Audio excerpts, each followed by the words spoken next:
দেখো, যখন আমরা হাতটা খুলবো হাতটা ওপরে নাও, একদম ওপর। কপোত মুদ্রাটাকে হাফ করলে যেটা হয় অর্ধ কপোত। সাইড বেন্ড করো একদম নিচে, এই এলবো তুলে রাখো, এরকম হাত স্ট্রেট করে দেবে না, এরকম তুলে রাখো।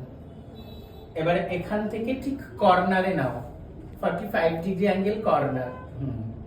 এবার এখান থেকে সামনে নাও, একদম সামনে, ফ্রন্ট, তারপরে নিজের কাছে। আর এক্সপ্রেশনটা কেমন হবে? চোখটা তাম ধিত্তাম তেই তত্তি তাম ধিত্তাম তেই। কাউকে সিট করতে বলা, বসতে বলা। আপনি বসুন, আপনি বসুন, আপনি বসুন।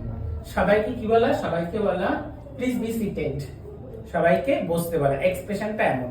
আর এটার সঙ্গে পাটাকে এভাবে ক্রস করা, এখান থেকে ক্রস করে এই পাটাকে এমনি ফেলে দেবে, ফেলে দিয়ে এখান থেকে হাত নিয়ে আরামান্ডি, একদম পজিশন আরামান্ডি, বডি বেন্ড, নিচে, সাইড, কর্নার, ফ্রন্ট, পজিশন। এবারে পেছাবে, পিছিয়ে হাত, আবিধ্যাশ্চা আপাবিধ্যাশ্চা হাত।